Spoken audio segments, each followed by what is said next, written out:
Ok. Bueno, yo les pasé una imagen por el grupo de WhatsApp antier. ¿La recibieron? ¿Sí o no? ¿La leyeron? ¿Investigaron algo? ¿Consultaron algo sobre esa situación que está ahí? Nada. Ahorita vamos a hablar de eso, pero esa es una situación de esas cosas descabelladas, locas, hablando en términos criollos, que está ocurriendo ahorita con la calificación que le dan a determinados hechos. O no es que no sea punible la situación, el hecho puede ser punible, pero yo no puedo inventar un delito, no puedo inventar una calificación jurídica para agravar la situación de la persona que ha cometido el hecho por querer establecer, porque eso generalmente lo quieren hacer como para establecer un control social, ¿verdad? Y evidentemente esa calificación jurídica, más allá de establecer un control social que lleva a una violación del debido proceso, lleva a una violación a los derechos de las partes y al final entramos como en un estado de aberración jurídica, por decirlo así. Ese caso, ahorita me recuerda para comentarlo, es lo que sucedió en un colegio en Caracas, donde unos muchachos, unos alumnos, agarraron a una alumna y la lanzaron por creo que fue por un barranco y ocasionando lesiones y esas cosas. Y lo que sale en la noticia, no sé si es verdad, pero si lo pusieron es por algo, es que el Ministerio Público estaba calificando el hecho como homicidio preterintencional en grado de frustración. Así lo calificaron. Sí, entonces ahorita les voy a comentar esa situación de esa calificación jurídica, que lo mismo ocurre con esa bendita calificación jurídica que están dando los hechos de homicidio intencional a título de dolo eventual en grado de frustración. Esa calificación jurídica no puede existir nunca, ya vamos a hablar por qué. La clase pasada nosotros logramos hablar del artículo del homicidio simple, que yo les decía que era el concepto base, que está en el artículo 405 del Código Penal, ¿verdad? Que no es otra cosa que la situación de que una persona de manera intencional le ocasione la muerte a otra persona. Importante que no lo dije el lunes para que ustedes entiendan. Nosotros a veces podemos decir, bueno, ¿cómo sabemos si la persona actuó con intención, actuó sin intención, actuó por qué lo hizo? Porque si nosotros hablamos de intencionalidad, tendríamos que imaginarnos que tenemos ya conocimiento o podemos estudiar la mentalidad de la persona para saber que efectivamente estaba actuando con intención. Es una situación muy difícil porque incluso ni a través de una experticia psiquiátrica ni a través de una experticia psicológica vamos a poder determinar qué era el pensamiento que tenía la persona al momento de ejecutar la acción. Para nosotros saber este grado de intencionalidad, que muchas veces nos vamos a ver, es con los antecedentes previos a la realización del hecho. Es decir, si hubo peleas, si hubo discusión, si hubo amenazas, si hubo algún tipo de rencilla entre las personas. Otra situación muy importante para nosotros poder hablar de la intencionalidad es el medio de comisión que se utilice, ¿verdad?, para cometer el hecho, porque no es lo mismo, a lo mejor yo le digo un golpe a una persona, cae y se golpea, yo puedo decir que no lo hice con intención, que cuando yo voy con una escopeta se la pregunto a la vez y le efectúo un disparo. Entonces ahí eso también mide el grado de intencionalidad. Otra situación que juega mucho para determinar el grado de intención es cuando se estudia la zona corporal que ha sido afectada con la ejecución del hecho. Por ejemplo, no es lo mismo cuando yo hago a una persona, a lo mejor tengo un cuchillo y le trato de dar con una pierna o con un pie, a que cuando le doy directamente al corazón o cuando le doy directamente a la cabeza. Entonces, todos esos antecedentes previos al hecho y el propio momento de cometerse la acción es que nosotros no podemos determinar si la persona actuó o no actuó con intención. Hablamos en la clase pasada del homicidio intencional calificado, que está en el artículo 406 del Código Penal. Ahí hablábamos de que ese artículo tiene tres ordinales. El ordinal primero va referido principalmente a tomar en cuenta para calificar ese homicidio simple en relación a los medios de comisión que se utilicen, las circunstancias como se ejecuta la muerte de la persona. El ordinal segundo nos habla de una concurrencia de situaciones previstas en el ordinal primero, porque en el ordinal primero habíamos hablado que se cometa por alevosía, motivos innobles, motivos fútiles, por la ejecución de un robo, por la ejecución de un secuestro, la ejecución de una extorsión, que se cometa por circunstancias, por ejemplo, por incendio, por ahogamiento, por estas circunstancias que dice el 406. Cuando concurren dos de esas circunstancias, entonces nosotros calificamos por el ordinal segundo. Decíamos que el ordinal tercero, esa calificante viene principalmente por la relación de los sujetos activos y pasivos.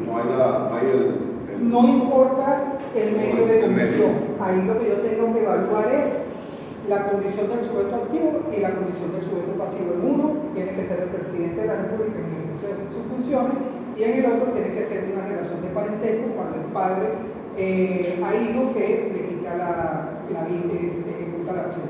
Entonces tiene que estar demostrada esa progresión para poder calificar el homicidio por el 406.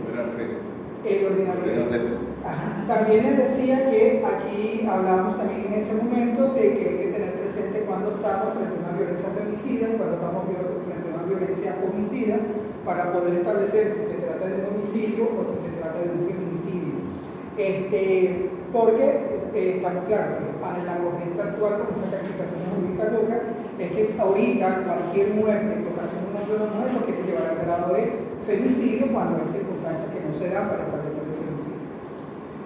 Hablamos ese día en la clase pasada del homicidio agravado, que está en el artículo 407 del Código Penal, y en este caso decíamos también que el homicidio se considera que es agravado tomando en cuenta las condiciones también del sujeto activo y sujeto pasivo. En uno hay una relación de que tiene que ser hermanos, tiene que haber ese parentesco y que se tenga conciencia, conocimiento de que la persona que le está quitando la vida es su hermano. Y el otro cuando se trata de un alto funcionario del Estado en ejercicio de sus funciones, ¿verdad? En ese grado estaba, le decía, el vicepresidente, fiscal general, magistrado. Cuidado con esto porque no es el ocasional de la muerte de un juez de la República, un juez, no es homicidio agravado, es un magistrado del Tribunal Supremo de Justicia. Yo puedo ser juez del Poder Judicial, pero si no tengo el papel de magistrado del TCJ, del tribunal, sería en todo caso un homicidio simple, un homicidio calificado, pero no sería un homicidio agravado. ¿Estamos claros? Esa es la pregunta que iba a hacer. Igual que dicen los miembros de las Fuerzas Armadas, los altos, pero te dice algo de la Fuerza Armada, pero ya nosotros estamos viendo que son rangos, o sea, esas oficiales entran al grado de oficial alto mando militar, o sea, que son los generales los que entran en esa figura. Cuando hablamos del diputado, son los diputados de la Asamblea Nacional, no diputados del Consejo Legislativo ni diputados, solamente los de la Asamblea Nacional, porque hay que ir al grado de lo taxativo que es la norma. La norma especifica quién es, yo no puedo extender esa condición a una persona que no ostenta esa figura. ¿Estamos claros? ¿Alguna pregunta hasta aquí? Aquí dice un ministro del despacho de un gobernador de Estado. Claro, puede ser un ministro del Poder Ejecutivo, entre la figura del homicidio agravado, pero también un gobernador de Estado. Un gobernador de Estado. Sí. Y el otro que está aquí, que veo que el único de los alcaldes es el alcalde metropolitano. Sí, porque él tiene una figura, porque acuérdate que está en la zona de seguridad. Y abarca varios municipios del área metropolitana. Sí, está el alcalde del municipio Libertador, pero estaba el alcalde metropolitano, pero ahorita esa figura yo casi no la he oído.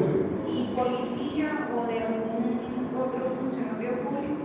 Aquí dice, fíjense, de algún miembro del alto mando militar, de la policía o de algún miembro o de algún otro funcionario público. Ahí podríamos englobar, por ejemplo, queda corto, pero si yo lo quiero ir a como dicen o, porque me da una O, me dice o cualquier otro funcionario público, entonces podríamos decir, bueno, si se trata de un fiscal del Ministerio Público, pero un funcionario público, podría entrar el homicidio agravado. Si yo le quito la vida, por decir, a un detective del CICPC, podría entrar aquí porque son funcionarios públicos. O no necesariamente un policía, cualquier persona que obtenga la condición de funcionario público de una institución de Estado. ¿Sí puede ser agravado? Por la forma como está redactado aquí, sí. Bueno, eso es lo que estaba aclarando. ¿Entiendes? Porque es que, aquí hay varias comas que me da la posibilidad de que sí sea así. Si no tuviera la coma, Sí. podría decir. Le da continuidad. Le da continuidad. ¿Estamos claros? Hay que agradecer, por eso es que ahí me acuerdo mucho de la profesora de Emily Vázquez, que ella dice que cuando uno está leyendo tiene que ver muy bien dónde están los signos de puntuación. Porque dónde están las comas, dónde están los puntos, dónde está la I, dónde está la O. No es lo mismo la I que la O, porque la I me dice que tiene que ser concurrente, la O me da la alternativa de que se hace. Pero hay que manejarlo bien. Aquí lo que importa entonces es condición de sujeto activo con sujeto pasivo.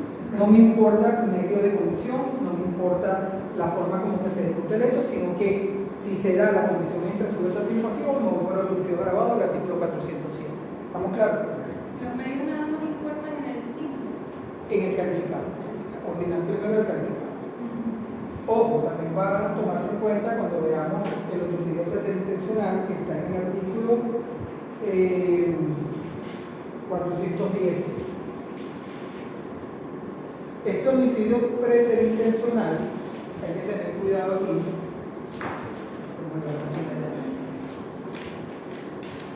Fíjense, el 410 me dice, o vamos a leer ustedes para.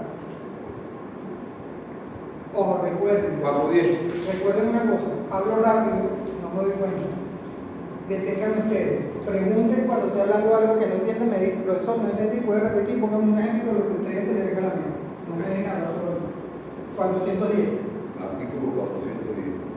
El que con actos dirigidos a ocasionar una lesión personal causar la muerte de alguno será castigado con presidio de Aquí 6. está, fíjense, está el primer error de esta reforma. Aquí no quitaron el presidio, digamos presidio. Aquí entendemos que nosotros que entenderla como una expresión. Pero ahí estamos hablando. Desde con presidio. De 6 a 8 años. Ajá. Ahí fíjense. De 6 a 8 años, ahí me da una. Este homicidio preterintencional se clasifica de 3 maneras. El primero, homicidio preterintencional simple, que es relacionado con el 405. Porque dice, para terminar la lectura de que te interrumpí, dice, será castigado con presidio de 6 a 8 años en el caso del 405. Es decir, en este caso el sujeto activo tiene la intención de ocasionarle un sufrimiento físico a una persona determinada, de ocasionarle algún tipo de lesión, pero esa acción que se ejecuta va más allá de lo que él esperaba. Él no quería causar la muerte, pero el resultado de su acción fue la muerte de la persona. En el caso del simple, no media ningún medio de comisión extraordinario del 406, es decir, no fue por medio de veneno, no fue por candela, no fue por incendio, no fue por ahogamiento, no fue en la ejecución de un robo, sino que tan sencillamente una discusión, peleamos, le dio un golpe, la persona cayó, se fracturó la cabeza y murió. Yo no tenía, era una simple pelea, no había motivo para ocasionarle la muerte, pero murió. Entonces es un homicidio preterintencional simple. ¿Cómo se califica eso en derecho? Generalmente uno debe decir, estamos frente a la figura de homicidio preterintencional simple, previsto y sancionado en el artículo 410 del Código Penal en relación con el artículo 406, porque lo estoy relacionando con el homicidio simple. Luego dice, continúa la norma. De 8 a 12 años en el caso del artículo 406. Ahí estamos frente al homicidio preterintencional calificado. ¿Por qué? Porque ahí media una de las circunstancias de comisión para calificar el homicidio intencional simple. ¿Qué importa aquí? Ojo, es la intención. Aquí obra la intención para yo diferenciarlo de estos tres. No, porque aquí en el homicidio preterintencional simple hay un dolo. No se nos puede olvidar eso. Hay dolo, hay intención. Pero la intención es lesionar. Lesionar, no matar. Pero el resultado que se obtiene es la muerte. ¿Estamos claros? Y sigue la norma. Y de 7 a 10 años en el artículo 407. En este caso es el homicidio preterintencional agravado. Aquí es cuando se comete en contra de un hermano, una hermana, o cuando se comete contra algún funcionario público, homicidio preterintencional agravado. ¿Estamos claros? ¿Seguros? Ok. Luego sigue el artículo. ¿El calificado como cuándo era? El preterintencional calificado. ¿Cómo? El preterintencional calificado. Ajá. ¿Cuándo era? se puede considerar calificado, por ejemplo, cuando yo estoy en el trabajo y resulta que, o aquí en la clase, para ustedes, yo tengo una evaluación planeada, que no creo que no me lo hagan, tengo una evaluación planeada para el día de hoy, no estudiar, y dice, bueno, vamos a brindar un café al profesor. Y en el cafecito me ponen una pastilla para que me dé un dolor de estómago y yo me vaya corriendo en mi casa y no hago el examen. Pero resulta que ustedes no saben que esa pastilla que me están dando, yo soy alérgico a la pastilla. Me dan el cafecito con la pastilla, me ocasiona el dolor de estómago cuando voy a mi casa, cuando llego a mi casa me da un infarto o me da y muero. Cuando me hacen la autopsia dicen, mira, él fallece porque resulta que tenía una pastilla, pero además de eso había antecedentes que él era alérgico a la pastilla, le hizo reacción y le ocasionó la muerte. ¿Qué pasa? La intención que ustedes llevaban ahí no era matar al profesor, sino que se fuera para que no me hiciera el examen, pero la acción que realizaron conllevó a la muerte. Entonces, un homicidio intencional, preterintencional calificado, porque se utilizó una sustancia tóxica, se utilizó un veneno. El medio de función. Otro ejemplo de un homicidio preterintencional calificado. Yo voy a los chinos y quiero comprar, pero no tengo los reales. Y yo amenazo al chino y digo, mira, si no me da, quizás voy con un palo, un bate. Y le digo, mira, dame, se pone así, entonces lo que le quiero dar un batazo por las manos para que yo agarre el objeto y salga corriendo. Y resulta que cuando le doy el batazo, la china se me tiró por la cabeza y la persona muere. Mi intención primaria era cometer un robo. Mi intención primera era cometer un robo. Y más allá del robo, al momento que yo le doy el batazo, era ocasionar una lesión para yo poder salir corriendo, pero en ningún momento iba con intención de matar. Entonces ahí yo podría jugar como un homicidio preterintencional calificado, porque en ningún momento llevaba esa intención. O sea, si la china está ahí, pero no tiene el negocio, yo le voy a dar con el palo, pero va a lesionarla, pero de repente en el simple le doy el golpe y ella muere. Podríamos alegar, en todo caso, el homicidio preterintencional calificado por la falta de intención de matar, ¿no? Pero simple sería nada más, el hecho sería de que yo la empuje por empujarla y ella caiga y se le da la cabeza. Ahora, el calificado sí es que yo voy a hacer el robo y de repente voy con el palo, como usted dice, y ella de repente yo le voy a dar por el brazo y ella baja la cabeza y yo le doy en la cabeza. Sí, claro, pero aquí en estos casos hay a veces que tener mucho cuidado en las circunstancias específicas, como se comete el delito, porque podríamos decir que la intención, cuando no era matar, ocasionaste la muerte y nos podríamos ir directamente al homicidio calificado. O sea, aquí el hilo para la calificación es muy delgada. Eso es lo que quería preguntar. En ese tipo de casos, para poder diferenciarlo, entra mucho en juego el papel de los testigos. Claro, los testigos, las pruebas, la parte probatoria, la parte criminalística, la parte de investigación que sea. Va a jugar mucho para no nada más para esto, para todos. Demostrar cómo fue la intención. ¿Cómo fue la intención? ¿Cuál fue el hecho? ¿Por qué se ejecutó? ¿Por qué se materializó? ¿Por qué se llevó a cabo? ¿Estamos claros? Ok, sigue el 410. En primera parte. Si la muerte no habría sobrevenido sin el concurso de circunstancias preexistentes desconocidas del culpable o de causas imprevistas o independientes de su hecho, la pena será de presidio. ¿Sería otra de prisión ahí? De prisión, claro. Sí. De 4 a 6 años. En el caso del artículo 405, de 6 a 9 años. En el caso del artículo 406, de 5 a 7 años. En el caso del artículo 407. No, pasa que aquí me salté algo, porque estoy saltando a lo que se llama el intencional con causal. Y primero está este. Este es el 408.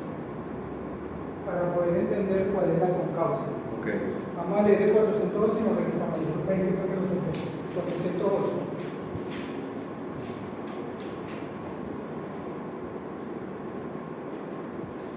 En los casos previstos en los artículos procedentes, cuando la muerte no se hubiera efectuado sin el concurso de circunstancias persistentes, desconocidas del culpable o de las causas imprevistas que no han dependido de su hecho, la pena será de presidio de 7 a 10 años.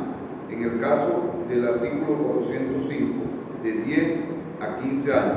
en el caso del 406, de 8 a 12 años, que sería el artículo 407. Ok, fíjense algo. El homicidio intencional con causal, se determina o se establece por unas circunstancias muy específicas. Y antes de decirle cuáles son, fíjense algo. En estos tres hay un dolo directo de matar. En estos tres, simple, calificado y agravado, hay un dolo directo de matar. En el homicidio preterintencional hay un dolo directo de lesionar, no de ocasionar la muerte, pero resultar la muerte.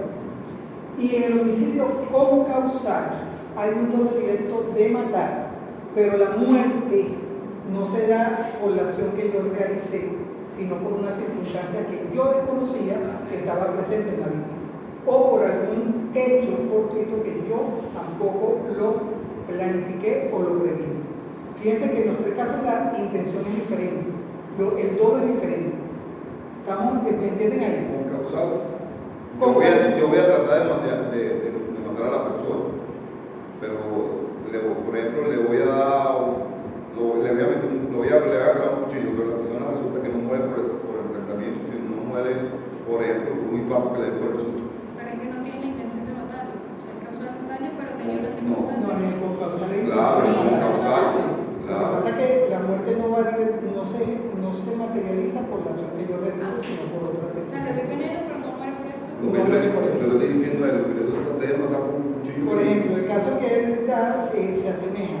Yo lo quiero matar, le doy una puñalada a nivel de, póngase usted en el hombro. Esa lesión no le perforó vena, no le perforó órgano, fue una lesión normal, pero la persona muere. Yo tengo la intención de matar, le doy la puñalada, pero esa acción por sí sola no es la causante de la muerte, sino que la persona es hipertensa, vamos a decirlo así, no sé si la hipertensión me puede generar desde un infarto. La persona es hipertensa y apenas recibe la puñalada y aparte ve la sangre y le tiene miedo a la sangre, se altera y le da un infarto. Ella muere no a consecuencia de la puñalada, ella muere por el infarto, pero lo que le acelera el infarto es la puñalada que yo le di y yo tenía la intención de matarlo. Entonces eso es un homicidio con causal, porque si la persona no hubiese tenido esa enfermedad de hipertensión, resulta lesionada, va al hospital, pero no muere, ahí quedaría como un homicidio simple, un homicidio calificado en grado de frustración, ¿no? ¿Se entiende?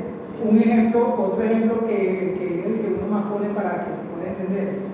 Yo tengo la intención de matar a una persona, discutimos y la amenacé, te voy a matar, la veo un día, empezamos a discutir y yo voy con un cuchillo de 50 centímetros de largo y afilado por los lados porque es que lo quiero matar. Y cuando lo veo le voy a dar en el corazón y le tiro la puñalada al corazón. Pero resulta que le voy a dar la puñalada, pero no le doy del lado izquierdo del corazón, sino que lo doy del lado derecho. La persona cuando le hacen la autopsia tenía la enfermedad de que el corazón no tenía el lado izquierdo, sino que tenía el lado derecho. Entonces ahí hay una concausa, porque esta persona no sabía que él tenía el corazón del lado derecho. Lo mismo que ocurre con las personas que tienen problemas de coagulación de sangre. Yo le ocasiono una lesión, tengo intención de matar, pero le infiero una herida a nivel del brazo, le corto el brazo y empieza a sangrar. Pero esa herida de por sí no fue suficiente para causarle la muerte ni para causarle una hemorragia, sino que como sufre de esa enfermedad, no tuvo la coagulación a tiempo, no se le pudo parar el sangrado y la persona fallece. Es un homicidio con causal. Otro ejemplo, que eso quizás sea un poco más dramático. La persona tiene una discusión, pelea, tengo intención de matarlo, le doy un balazo a nivel del cuerpo, del pecho, la persona cae desmayada con el balazo que yo le doy, la montan en una ambulancia, la montan en un carro para llevarla a prestar el primer auxilio. Cuando van en la vía a exceso de velocidad, porque le van a llevar al hospital, la persona tiene un choque, chocan, los carros se voltean y la persona muere a consecuencia de ese choque, o sea, del accidente de tránsito. Entonces, la muerte no fue por el accidente, pero previamente yo había ejecutado una acción contra ella que fue la que la motivó a llevarlo al hospital. Ahí es una causa sobrevenida, porque no es una situación interna de la víctima, sino que fue una circunstancia interna. A veces se dan circunstancias que van a ambulancia, chocan, y eso impide que llegue a tiempo al hospital. Por no recibir la asistencia médica a tiempo, la persona fallece. Entonces, esto puede entrar a la figura de la concausalidad, porque son circunstancias que están presentes, pero que, ojo, importantísimo, el autor del hecho no las puede conocer, ni las puede prevenir. Porque si el autor del hecho las conoce y lo utiliza como excusa, ¿qué es? Calificado. ¿Por qué? Calificado. Entonces sería grabado. Si las conoce. Si él las conoce y dice, él sabe que la persona es hemofílica, No, que es calificado. pero ¿por qué es calificado y no concausal? Porque hay alevosía. O sea, Hay alevosía, hay premeditación. Exacto. Yo utilicé esa información que yo la conocía para ocasionar la muerte. Entonces no puedo decir que es concausal, sino que es calificado. Así fue como yo estaba viendo justamente una película ayer que trataba de una muchacha que la encontraron muerta en el apartamento, en una cama, ¿no? Y entonces, ¿qué pasa? Que la muchacha, a ver, era otro hombre la había matado, pero quería simular que era un suicidio. Suicidio. Entonces, ¿qué le puso? Le puso como unas pastillas allí, le dio, bueno, una cosa de que resulta que lo que hizo fue inyectarle una sobredosis de insulina, ¿verdad? Y con eso él estaba muy seguro de que eso la iba a matar, pues por la cantidad de... Bueno, resulta que después estaba un amigo de él que quería como que hacer más dramático el hecho para que pareciera más suicidio, y entonces agarra y le corta la vena. Y entonces resulta que después llegó la policía, empezaron a revisar la escena del crimen, todo eso, viene la autopsia y viene el médico forense y se da cuenta y dice que la muchacha no murió cuando le inyectaron la sobredosis de insulina, por eso, sino que murió a causa, ella todavía estaba viva en ese momento.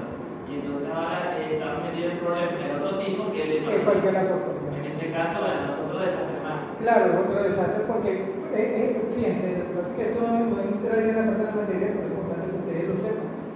A nivel de muerte, la prueba fundamental es el cadáver. Ese es el que va a hablar, ese es el que va a decir. A veces dicen, no, que el cadáver no habla de más. Ese habla de más. Las condiciones del cadáver, los signos cadavéricos que presente, todo eso es lo que me va a decir a mí, permitir a mí encuadrar perfectamente el tipo de delito.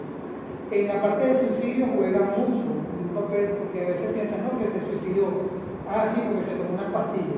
Claro, como cuando le hacen la autopsia, le hacen el toxicológico post-mortem, aparece que tiene sustancias tóxicas en el organismo, pero resulta que el médico patólogo dice la muerte no fue por las sustancias tóxicas, sino fue porque la asfixiaron y tiene el hueso X. O sea, el cadáver habla por sí solo. Es importante y eso es lo que va en cierta manera a conducir la investigación y a poder después en definitiva lograr una correcta calificación. Yo no sabía que en esa experticia, esa parte forense podían determinar hasta incluso la hora exacta cuando fallé. Yo no sabía.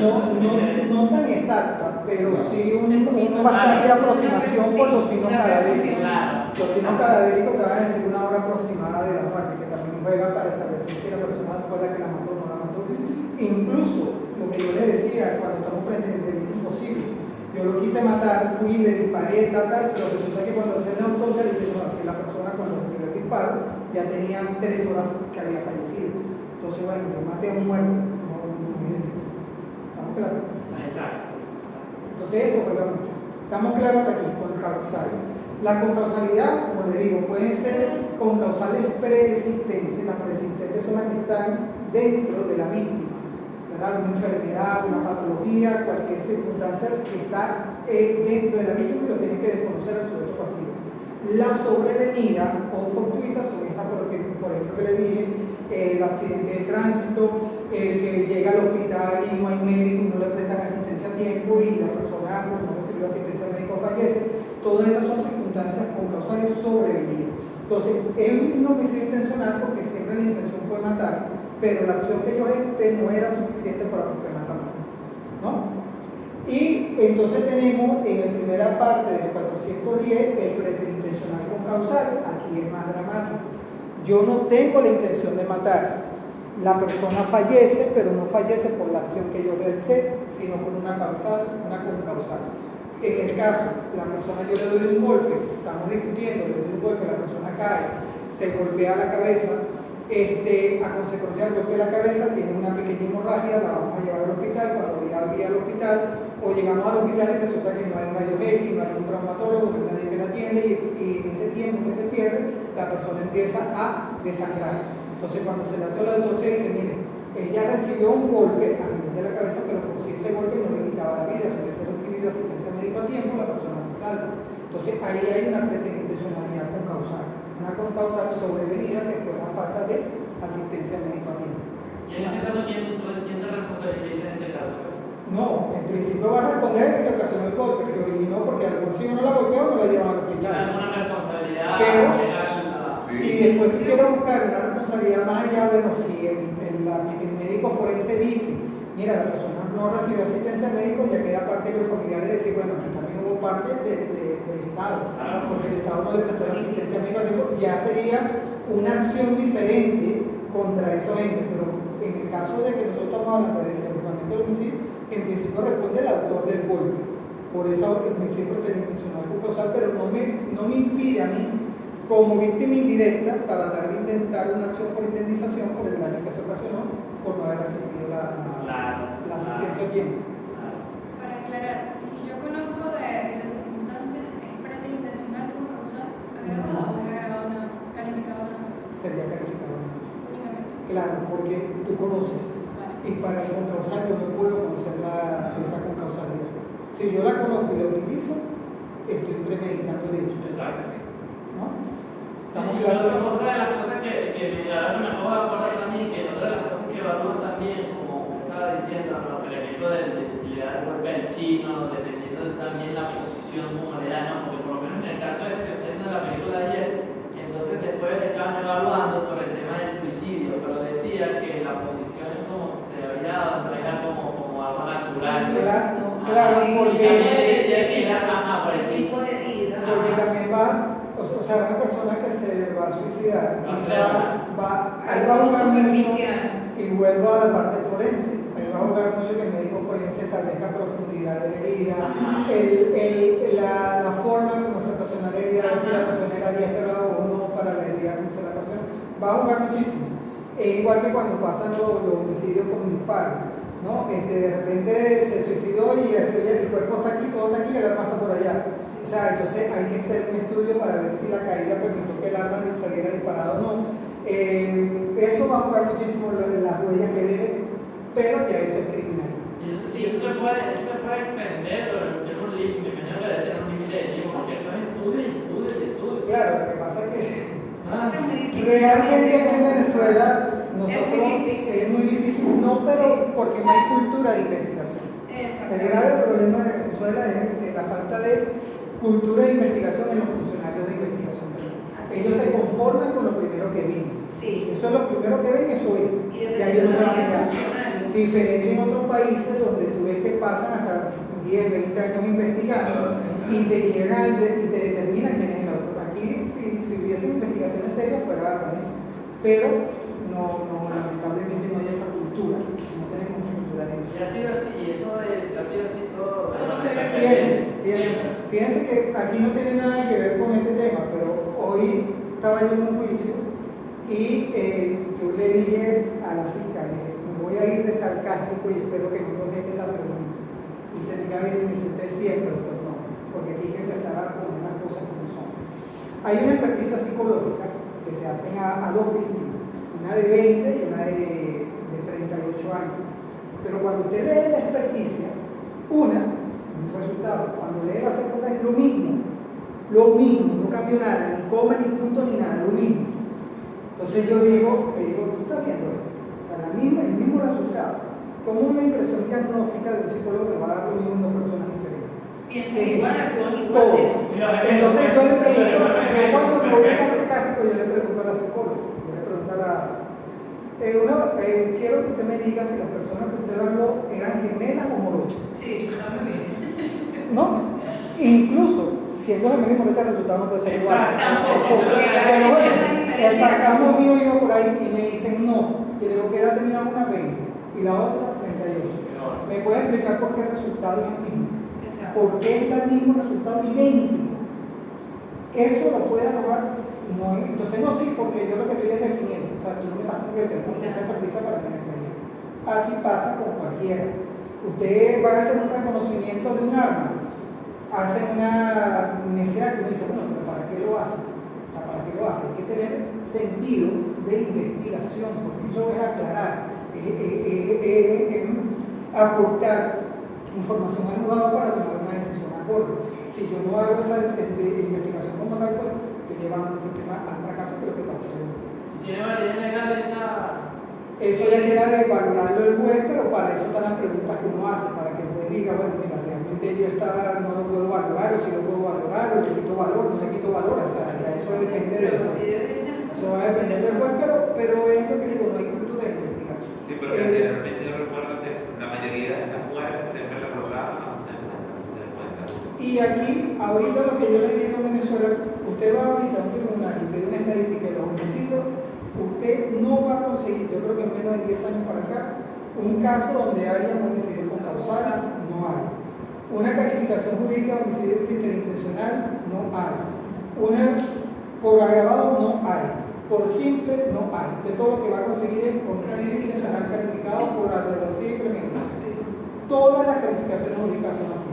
Ellos no trabajan preterintencionalidad, no trabajan con causalidad, no trabajan la riña, que se da mucha frecuencia a la riña, no trabajan, por ejemplo, muy pocas veces la complicidad correspectiva, pero no hay esas calificaciones realmente que cuando usted tiene un juicio, bueno, pero aquí no hay un homicidio intencional, aquí no hay un homicidio preterintencional, es lo que se depende del derecho de la víctima. Entonces hay que llegar a un juicio porque no supieron calificar. ¿Estamos claros? ¿Estamos claros aquí? ¿Seguro? ¿Saben la diferencia? Entonces tenemos claro las tres formas de intención para poder calificar esos tres tipos. Uno, intención directa de matar; en otro, intención de lesionar, pero se origina la mata por la acción que yo realizo; en el otro tengo intención de matar, pero el resultado de por sí no es suficiente para ocasionar la muerte, sino con una circunstancia diferente. Luego nos queda el homicidio culposo. En este homicidio culposo es diferente porque aquí no hay dolo. Cuando yo hablo de que no hay dolo, es que no hay intención de ocasionar la muerte de la persona, sino que la muerte se genera por 4 circunstancias muy particulares y que son diferentes, que generalmente nosotros tendemos a confundir o a asociarlas como que se fueran igual. ¿Cuáles son esas causas? Negligencia, que es cuando yo dejo de hacer dejo de tener una pericia en la realización de algo que yo estoy haciendo.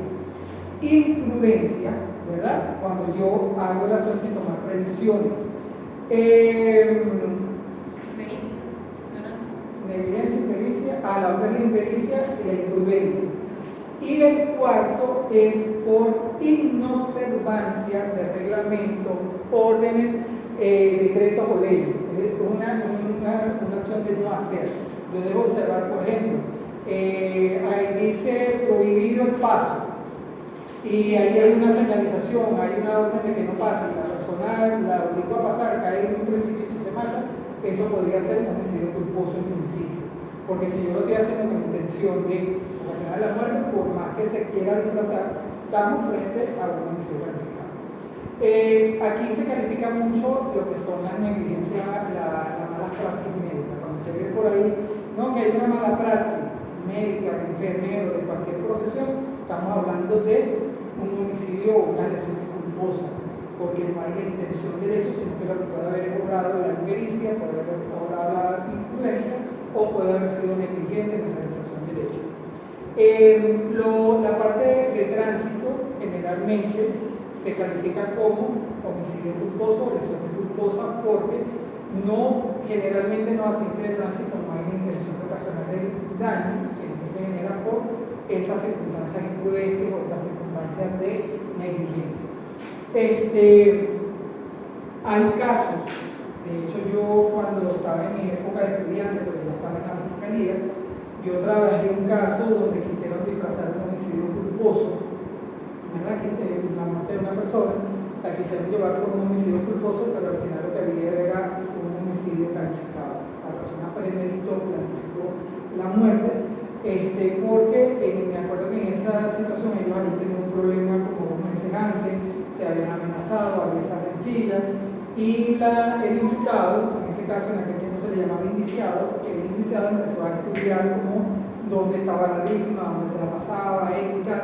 Y en una ocasión la víctima venía donde ella vivía, allá en Caracas, había esas vías que son subida y bajada. Y él sabía que la persona siempre caminaba por esa parte y él agarró, se fue para el sitio a la hora que él caminaba, y cuando la persona iba caminando venía supuestamente manejando de la parte de abajo, de arriba del carro, y fingió que se le habían ido los frenos. Y entonces él dice que se le fueron los frenos y arrolló al muchacho humano. Claro, todos los antecedentes previos, las amenazas, las investigaciones, el imputado no vivía por esa zona, o sea que no tenía por qué estar por ahí. Muchas cosas llevaron a determinar que sí se le fueron los frenos, porque él planificó todo para que a la hora del caso el carro no tuviera freno, pero todo lo previo estableció que eso fue una circunstancia que él planificó para poder quitarle la vida y que no se viera como un homicidio intencional o una intencionalidad, sino que había sido por una negligencia. Y ahí al final se demostró que había sido intencional. Entonces, muchas veces pues, se utilizan esas situaciones para planificar un hecho, pero cuando yo lo planifico, ya deja de ser culposo. En el caso del dolo eventual. Vamos para allá. Uno, en el caso del dolo eventual, un ejemplo sencillo que yo pongo para establecer, que es lo que se está viendo ahorita con frecuencia. ¿Por qué en la mayoría de los casos los operadores de justicia consideran los accidentes de tránsito como dolo eventual? Uno, porque hay ingesta alcohólica. Ese es uno. Si hay alcohol, ya ellos no ven otras circunstancias, simplemente el imputado tenía alcohol, ellos quieren decir que hay dolo eventual. Exceso de velocidad, otra. Cuando la persona conduce a exceso de velocidad, entonces como es imprudente porque el exceso de velocidad, estamos frente a un dolo eventual. No se pase de la ley. Entraría ahí, pero generalmente lo manejan por el alcohol y el exceso de velocidad. El que tiene un semáforo y se quiere comer la luz. No, ahí hay imprudencia o negligencia, seguiría siendo culposo, pero dependiendo de dónde ocurre el accidente. ¿Qué pasa? Ni la ingesta alcohólica ni el exceso de velocidad son suficientes para yo decir que es dolo eventual, porque yo tengo que estudiar otras circunstancias. Puede ser que yo venga exceso de velocidad, pero es una vía de circulación rápida. Si es de circulación más rápida, yo puedo ir conduciendo rápido. La ingesta alcohólica puede ser que yo me haya tomado 4 cervezas, no debo hacerlo, pero voy manejando mi carro, pero voy consciente. Yo tengo que evaluar también las condiciones de vía, situación de la víctima, condiciones del momento de hecho para poder establecer el dolo eventual.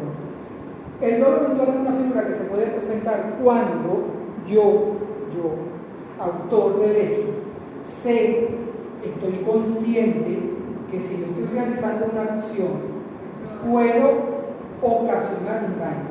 Yo estoy consciente de que de yo seguir haciendo esa acción puedo generar un daño, pero sin embargo yo digo, si el daño se me presenta, lo voy a superar y no lo voy a realizar. Y sigo ejecutando la acción. Y cuando sigo ejecutando la acción, se produce el daño y se produce la muerte. Ahí podemos hablar de dolo eventual. Ejemplo, yo sé que, por ejemplo, en la calle Igualdad de Por la Mar está el colegio, vamos a decir, o no vamos porque ahí se hace mucha cola, pero en una vía, por lo menos aquí en la universidad, vamos a hablar aquí frente a la universidad. Yo vivo aquí en el valle y vivo a los lados hacia arriba, hacia el lado de la plaza. Yo sé que todos los días que paso por ahí, de mi casa al trabajo, de trabajo a mi casa, esto es una zona que debo tener cuidado porque hay una universidad, hay un paso peatonal, los autobuses dejan a los alumnos ahí, cruzan la calle, hay señalizaciones ahorita con unos conos, yo tengo que tener esa previsión.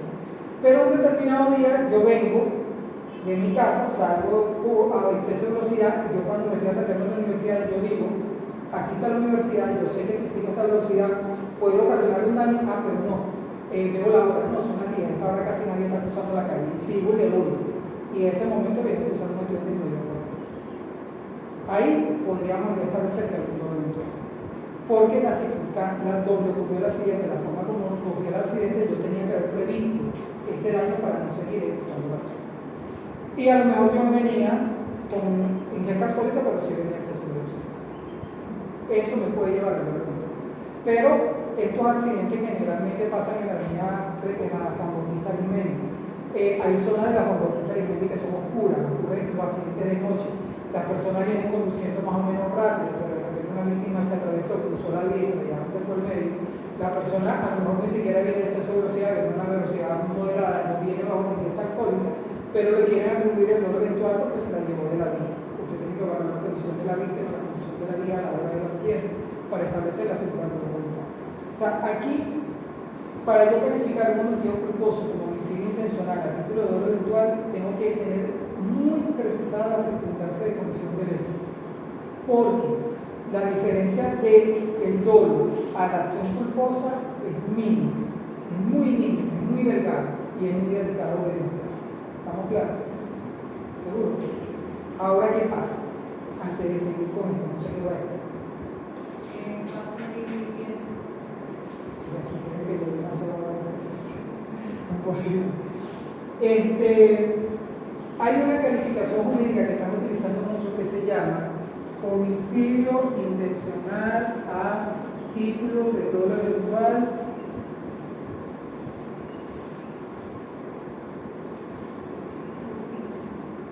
frustrado o en grave frustración.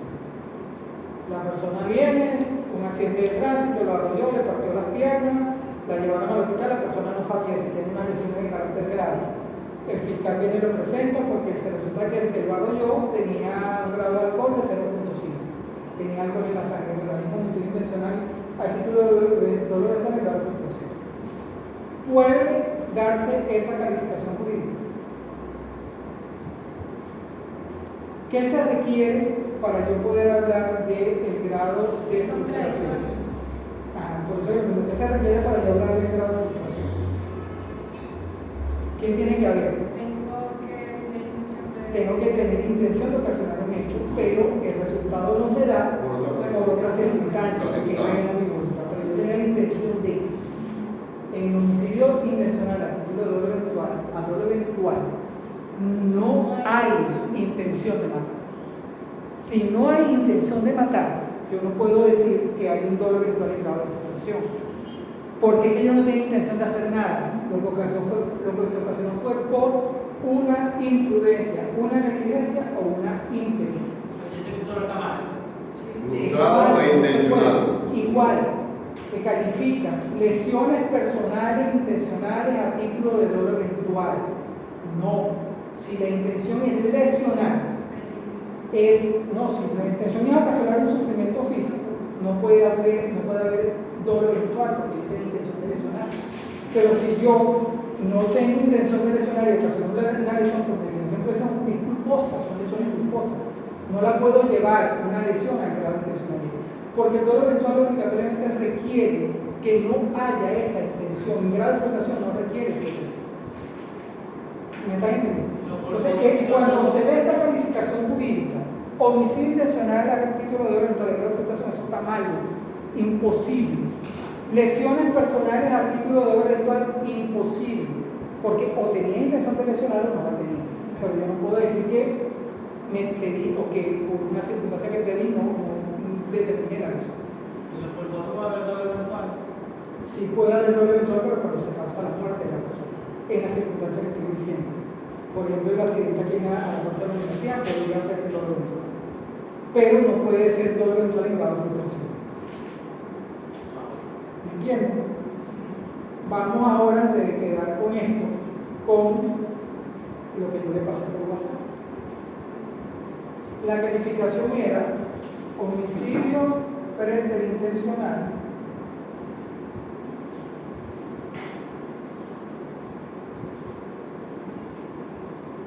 en grado de frustración.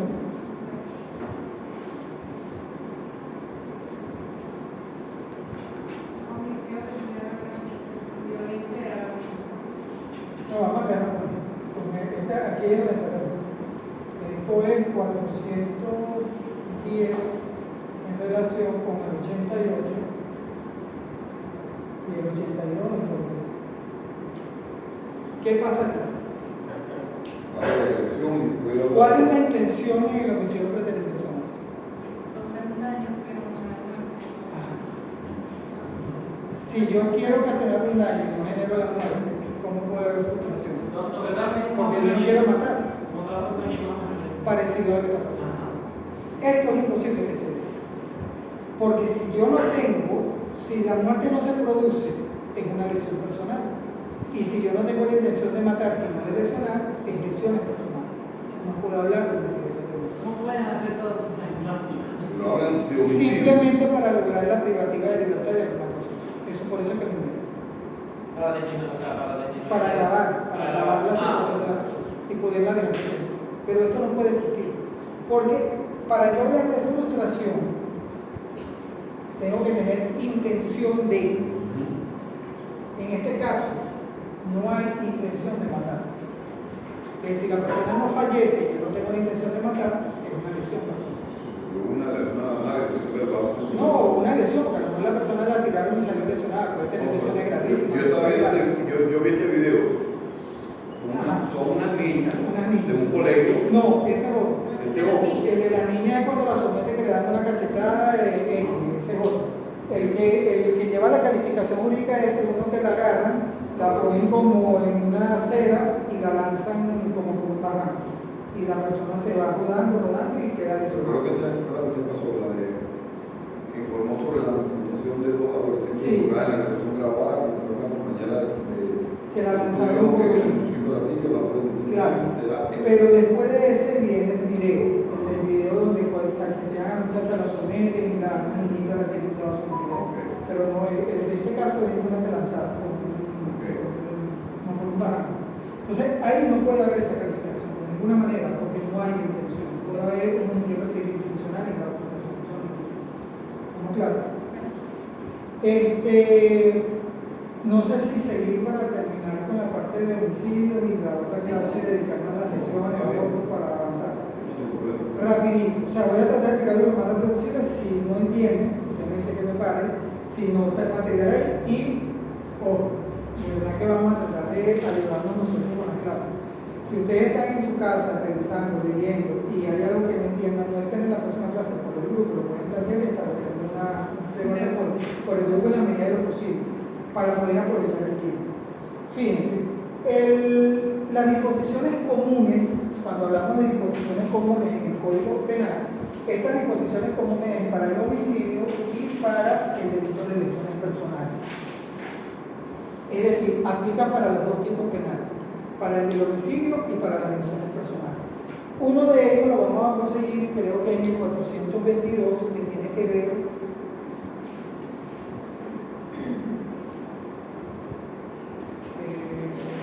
las disposiciones comunes están en los artículos 421 al 429. Reitero, cuando hablamos de disposiciones comunes, operan tanto para el homicidio como para las lesiones personales. Fíjense, el artículo 421,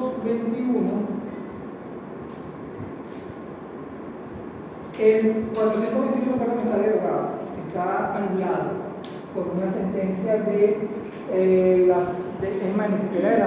siquiera del Tribunal Supremo de Justicia. Eso está anulado por una sentencia de la Corte Suprema de Justicia de hace muchísimos años, y ese artículo lo que decía era que no incurrirán en penas comunes de homicidio ni lesiones el marido que sorprende a adulterar a su mujer o a su cómplice, mate, hiera o maltrate a uno de ellos.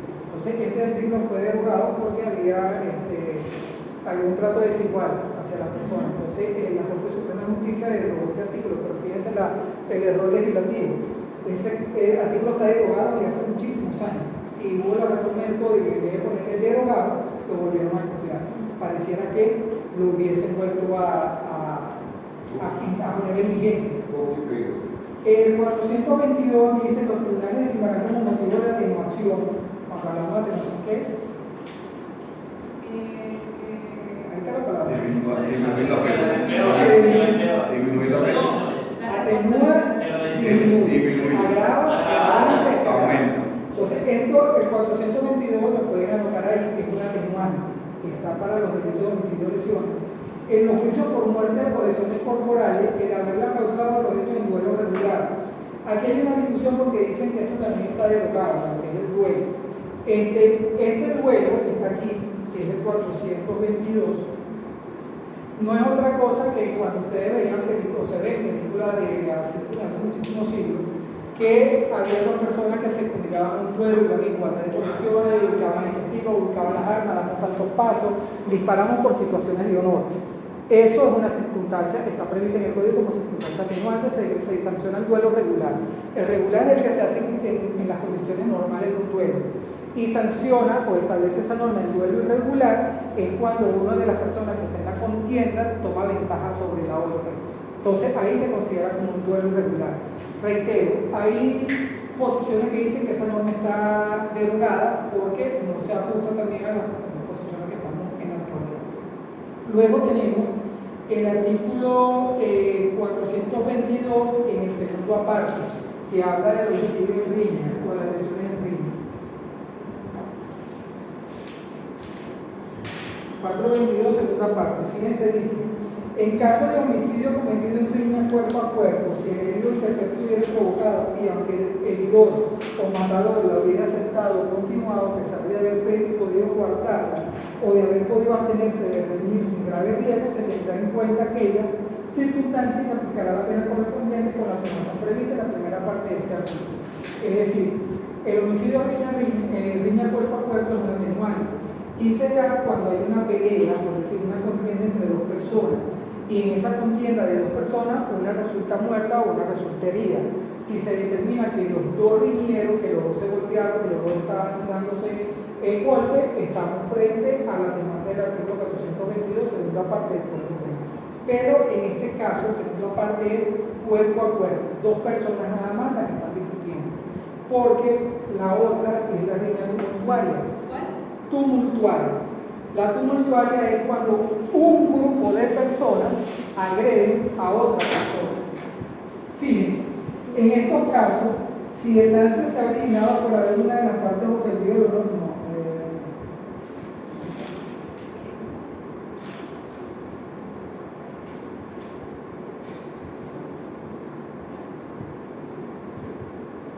el 400 no.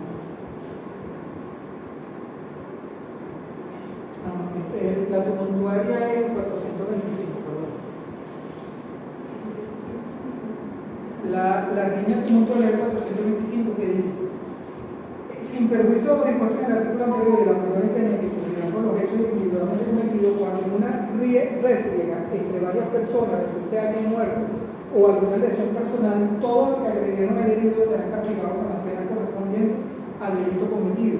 Los que hayan tomado parte en la refriega sin haber agredido serán castigados con prisión de 1 a 3 años en los casos de homicidio y de 1 a 6 meses en caso de lesión. ¿Esto a qué se le viene a ustedes cuando hablamos del riña tumultuaria? ¿Qué le viene a ustedes hacia la mente que a veces ocurre con mucha frecuencia? Muchas personas.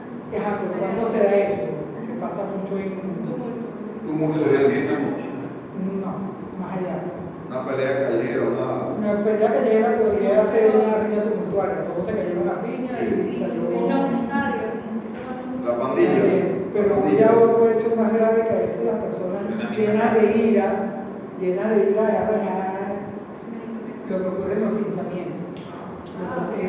Los llamados linchamientos en urbanizaciones, en poblados. Están cansados de que este me robe la bombonera, que este me robe el queso, que este me robe el pollo. Entonces se concentran todos y agarran al cristiano, lo caen a golpe, lo amarran. Eso es un tumulto. Eso podría entrar en la riña tumultuaria del 425. O un violador también. También cuando es una persona de responsabilidad y la población de calle encima lo agrede, ahí podría entrar en unas lesiones personales en riña tumultuaria o un homicidio si la persona no fallece en riña tumultuaria. O sea, aquí la diferencia entre la riña cuerpo a cuerpo y la tumultuaria es que la riña a cuerpo a cuerpo son dos personas las que están en la contienda. En la tumultuaria es un grupo de personas que agrede a una persona o a varias personas en particular, pero los agresores tienen que ser un grupo determinado de personas. ¿Estamos claros? ¿Seguro? Sí. Ok. La complicidad correspectiva, creo que hablamos de eso. 424. ¿Hablamos o no? ¿Se acuerdan o no? ¿Qué es la complicidad correspectiva? Cuando varias personas participan en el curso y no se logra determinar quién fue. Camila, cuando te saca esta patada la semana pasada usted. Cuando en un homicidio, una lesión, participan varias personas y no se logra determinar quién fue la que ocasionó la lesión. Como todos estuvieron ahí, todos van a responder. Yo me acuerdo muchísimo, aquí le voy a echar esos cuentos cuando yo era fiscal. Yo me acuerdo muchísimo, de hecho yo ahí me gané un enemigo que después yo no sabía que yo pensé que mi trabajo me había ganado un enemigo, pero ese sí fue el enemigo mío porque, y es más, cuando el juicio terminó, yo creo que es la única persona que a mí en un juicio me logró como intimidar con la mirada, porque él se me quedó viendo cuando lo condenaron, se me quedó viendo los ojos, y no tú me lo vas a pagar, pero así a los ojos, yo me dije que parpadeó. Y eso, o sea, que una persona lo ve uno a los ojos y le dice que fue fuerte. Pero ese caso hubo un robo en un abasto, entraron 3 personas a robar. Cuando están en la ejecución del robo, el dueño del abasto se opone al robo y ellos, los 3, estaban armados. Los 3 eran con revólver, no tenían pistola. Y la persona, uno de ellos efectuó un disparo y ese disparo le agarró a la víctima y lo mató. No se pudo determinar en la investigación, porque las armas no fueron recuperadas, de cuál arma salió el disparo. Solamente estaba una bala en el cuerpo de la persona, pero no tenía el arma para hacer la comparación. No podíamos decir fue porque los 3 estaban armados. No había alguien que dijera que el disparo fue fulanito, porque los 3 estaban en silencio, no se sabe quién de los disparó. Ellos, por el código de ellos, no decían un texto de disparate, no, ellos se mantuvieron todo el tiempo para. Como yo en aquel tiempo era fiscal no podía determinar quién, porque si yo sé quién fue el que disparó, yo a veces le pongo homicidio. Le hubiese puesto homicidio calificado en la expresión de robo y quizá a los otros 2 le hubiese puesto homicidio calificado en grado de complicidad, que es una pena menor, o le hubiese quizá puesto el robo agravado nada más, porque entraron fue con la intención de robar. Pero como no lo pude determinar, yo puse homicidio intencional calificado en grado de complicidad correspectiva a los 3. Claro. Siempre en el juicio ellos decían, yo no fui, no, ellos no decían nada, sino que ellos se mantuvieron en silencio. Cuando lo declaran culpable, en el juicio oral público, el tribunal dice, se declaran culpable a fulanito por la acusación del delito de homicidio intencional calificado en grado de complicidad y se condenan a cumplir la pena de 10 años. Porque al cómplice se le aplica la misma pena de disminuida de 1/3 a la mitad. La pena eran 15 años, le bajaron 1/3 y le quedaron 1. Ahí dos de ellos le dieron crisis después de condenado y decían, yo no soy asesino, yo no lo maté, yo no soy asesino. Ahí fue cuando nos dimos cuenta quién fue el que mató. Pero ya el juicio era terminado, ya no se puede hacer nada. Entonces, yo entiendo la realidad de ellos porque él decía, es que yo soy ladrón, yo jamás en la vida le quitaría la vida a nadie. Pero usted no habló y aquí responde por juez. No se pudo determinar, responde por juez. Eso es la complicidad correspectiva. O sea, todos agreden, todos participan, pero no puedes individualizar quién ocasionó la muerte. Si yo logro individualizar quién ocasionó la muerte, no puedo hablar de complicidad correspectiva. Ojo, solo aplica para homicidio y lesiones. Es una disposición común que está en el capítulo de los delitos contra la persona. Yo no puedo hablar de complicidad correspectiva en un hurto, no puedo hablar de complicidad correspectiva en un robo, no puedo hablar de complicidad correspectiva en una estafa, porque no es aplicable la disposición a otros delitos que no sea, sino únicamente a delitos contra la persona. ¿Estamos claros? ¿Y en qué año fue eso? Eso fue como en el 2000. Estamos hablando ya de... Ya está libre, tiene 25 años. Ya. No, después que salió fue que me enteré que estaba enemigo y bueno, preso, después se consiguió un amigo casualmente de que era amigo de él y hablaron y tal, y pasaron muchas cosas que yo no le tengo el odio que le tenía antes. Por lo menos. ¿Estamos claros hasta aquí? Ok, y lo último, ¿cuántos minutos me quedan? Lo último último es la legítima defensa contra el ladrón nocturno, que está en el artículo 400. Sí. Nocturnidad. 423, le voy a leer el artículo más o menos para que puedan entender. Fíjense, no será punible, estamos hablando de una circunstancia excluyente de la responsabilidad penal, porque aun cuando yo mate a la persona, cuando la cometa, no es punible ese hecho, porque dice el 423, el individuo que hubiera cometido alguno de los hechos previstos en los capítulos anteriores, o sea, un homicidio en cualquier calificación o una lesión, encontrándose en las siguientes circunstancias. 1. De defender sus propios bienes contra los autores del escalamiento, de la fractura o incendio de su casa, de otros edificios habitados o de su dependencia, siempre que el delito tenga lugar de noche, en sitio aislado, de tal suerte que los habitantes de la casa, edificio o dependencia puedan creerse con fundado temor amenazados de su seguridad personal. Es decir, alguien está entrando a mí, cuando hablamos de escalamiento, es que utilizan una vía diferente a la entrada normal de las personas. Yo veo que a mi casa están entrando por la parte de atrás, 2 personas encapuchadas, vestidas de negro y X. Yo vivo en la vía hacia la San Francisco de Macanao. Esa vía que son solas, que hay casa que el vecino está como a 500 metros y el otro está a 200 metros, mi casa está aislada. No, a la hora de algo, por más que pida auxilio, no me va a llegar a tiempo porque no me van a oír. Y en ese caso, por ese temor fundado que yo tengo, que puedo correr riesgo, que mi propiedad va a correr riesgo, yo saco la escopeta que tengo en la casa, que estoy con y mato a la otra. Ahí, para yo alegar esa causal de no punibilidad, tiene que darse esas 2 circunstancias. 1, que sea de noche. Segundo, que sea en un sitio aislado. Yo no puedo alegar esa circunstancia en una organización privada. No lo puedo alegar porque es una organización que yo pego un grito y puedo pedir distancia. No, lo que dice que sea aislado. O sea, que se logre demostrar con una inversión que el sitio más cercano no hay una vivienda, de que por ejemplo tú pidas auxilio y te puedan socorrer inmediatamente. O sea, que si es de día, si es de día o si es de tarde, no aplica. No es una circunstancia de no punibilidad, sino que entra como una atenuación. Ya lo vamos a ver. Para que sea no punible, tiene que darse eso: aislado, escalamiento, fractura o incendio, y que sea de noche. Y, profe, también tiene que ser un hecho real, un peligro real. Claro, que la persona sienta el temor de que, no que yo lo imagine. También hay que tener cuidado, porque a lo mejor yo sé que se meten en mi casa y yo lo que hago es que planifico, me pongo a cazar a la persona y ya eso es premeditación. Eso tiene que ser inmediato.